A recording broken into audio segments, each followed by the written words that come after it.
1 और पार्ट 2 के बाद ये है पार्ट 3। क्लास 8 की NCERT English book honeydew के lesson 1 the best Christmas present in the world का।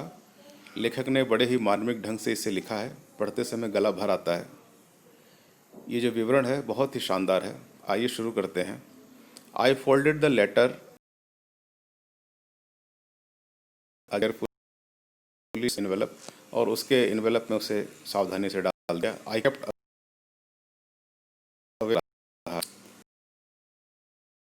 To do. सुबह मुझे मालूम था। I drove into Bridport. मैं ब्रिडपोर्ट की ओर चल पड़ा। Just a few miles away, कुछ मील दूर। I asked a boy walking his dog. एक लड़का जो कुत्ता अपने कुत्ते को घुमा रहा था, मैंने उससे पूछा वेयर कॉपर बीचेस वॉज, कि कॉपर बीचेस कहाँ है। House number 12 turn out to be nothing but a burn out shell. जब मैं उस एड्रेस पे पहुंचा तो हाउस नंबर 12 और कुछ नहीं था, जला हुआ एक शेल था। सारा कुछ जल चुका था वहाँ। द रूफ गैपिंग, छतों में गैपिंग थी। द विंडोज़ ब्रॉडेड अप, खिड़कियाँ जल के पूरी खुल गई थी। I knocked at the house next door. मैंने नेक्स्ट हाउस के डोर को खटखटाया and asked if anyone knew the whereabouts of a Mrs McPherson. और मैंने ये पूछा कि क्या कोई मिसेस मैकफर्सन के बारे में जानता है। Oh yes said the old man in his slippers. Slipper पहने हुए एक ओल्ड मैन ने कहा कि हाँ। ही न्यू हर वेल, वो अच्छे तरह से उन्हें जानता था। ए लवली ओल्ड लेडी, प्यारी बूढ़ी औरत। ही टोल्ड मी, उसने मुझे बताया। ए बिट मडल हेडेड, थोड़ी मडल हेडेड थी, भुलक्कड़ थी। But at her age she was entitled to be, लेकिन उसकी उम्र में ये तो होता ही है। वॉज नॉट शी, क्या नहीं होता। 101 years old, 101 साल की बूढ़ी औरत। She had been in the house when it caught fire, वो इसी घर में थी जब इस घर में आग लगी। No one really knew how the fire had started, कोई नहीं जानता कि आग कैसे शुरू हुई। But it could well have been candles, लेकिन हो सकता है कि ये कैंडल से हुआ हो।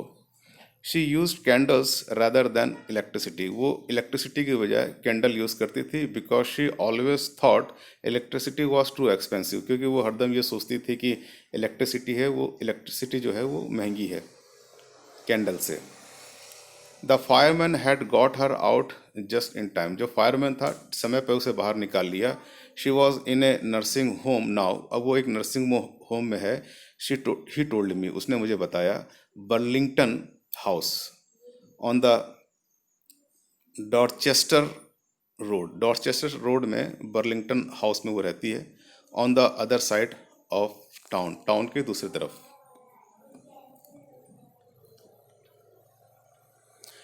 आई found Burlington House nursing home easily enough, मैंने बड़ी आसानी से उस एड्रेस को पा लिया। There were paper chains up in the hallway, वो जो हॉल का जो रास्ता था उस पर पेपर चैन, मतलब कि पेपर की झंडियों से बंधा हुआ एक रस्सी सजाने के लिए जो लगाते हैं वो बंधा हुआ था। And A lighted Christmas tree stood in the corner with A lop sided angel on top, और एक फरिश्ते के एक आकृति उस पर टेढ़ी सी लगी हुई थी। एक क्रिसमस ट्री भी था वहाँ पर, लाइटेड था वो, उसमें प्रकाश था। I said I was a friend come to visit Mrs McPherson, मैंने कहा कि मैं मिसेस मैकफर्सन का दोस्त हूँ, उनसे मिलने आया हूँ। To bring her a Christmas present, उनके लिए क्रिसमस प्रेजेंट लाया हूँ। I could see through into the dining room where everyone was wearing a paper hat, मैंने डाइनिंग रूम के अंदर देखा, वहाँ पर हर कोई पेपर का हैट यानी कि पेपर की टोपी पहने हुए था। एंड सिंगिंग, और गा रहे थे वो सब। The matron had a hat on too, matron जो थी वहाँ की, जो वहाँ की मालकिन थी, वो भी एक हैट पहने हुए थी। And seemed happy enough to see me, और मुझे देखकर ऐसा लगा कि वो बहुत खुश हुई। सी इवन ऑफर्ड मी ए मिन्स पाए, उसने मुझे केक का एक टुकड़ा भी ऑफर किया।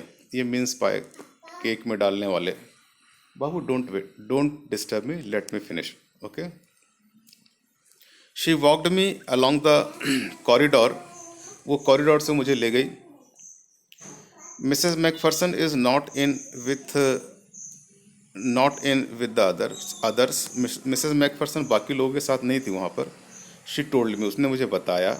She is rather confused today, so we thought it best if she had a good rest. आज वो थोड़ी कंफ्यूज है, आज के दिन वो कुछ ज़्यादा ही कंफ्यूज है, तो हमने सोचा कि अच्छा हुआ कि आज वो रेस्ट में रहें. She has no family, you know, उसके कोई परिवार नहीं है. नो वन विजिट्स, कोई उससे मिलने नहीं आता. So I am sure she will be only too pleased to see you. तो मुझे पूरा यकीन है कि तुमको देखकर वो बहुत खुश होगी.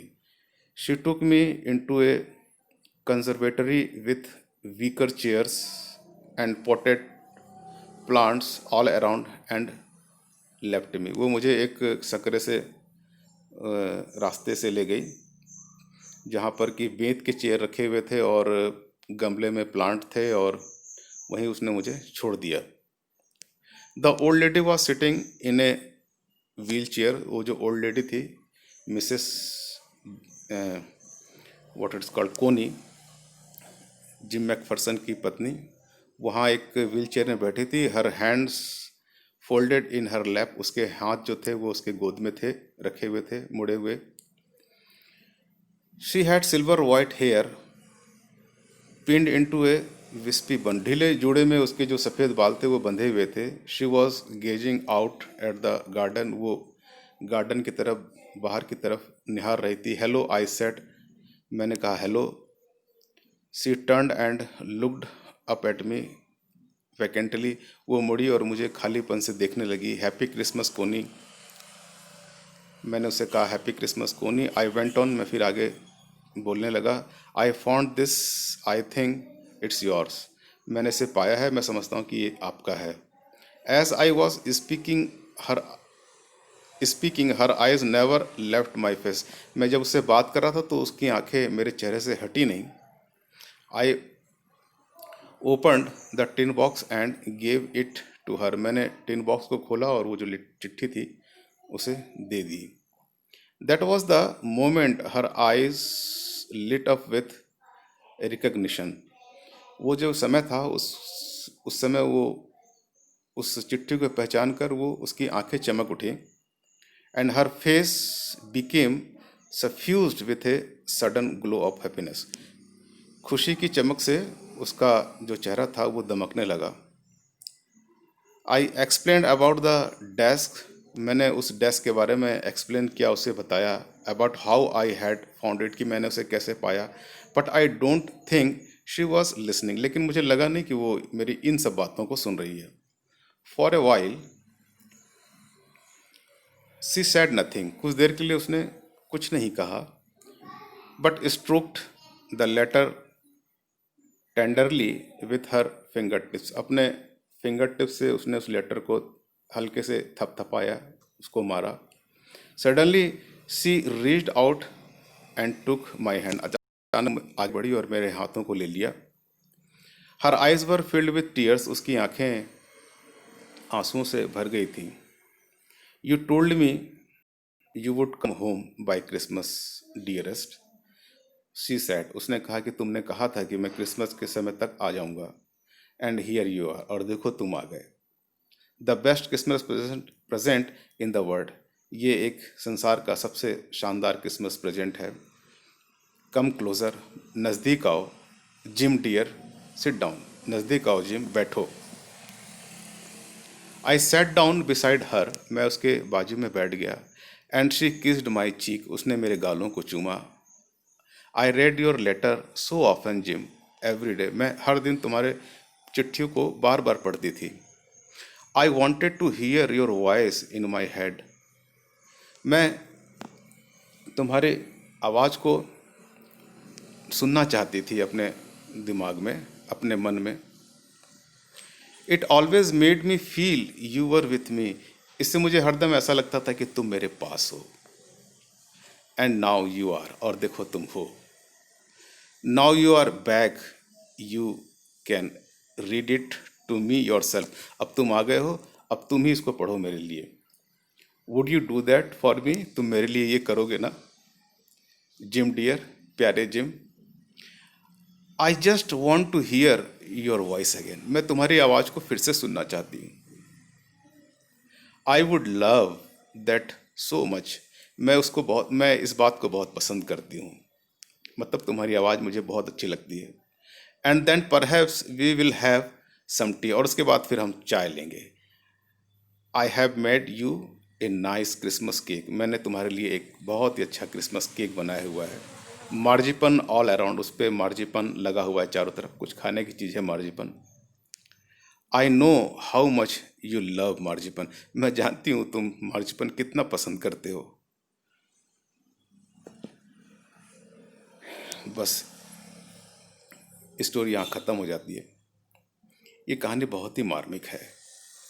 युद्ध का वर्णन है और कैसे एक औरत जो है वो अपने पति के इंतज़ार में पागल से हो जाती है और लास्ट में उसे कुछ भी याद नहीं रहता। कोई भी आता है तो उसको लगता है जैसे कि जिम उसका हस्बैंड आ गया है। आई होप आपने इस कहानी को समझ लिया होगा। Thank you very much. जय सिया राम।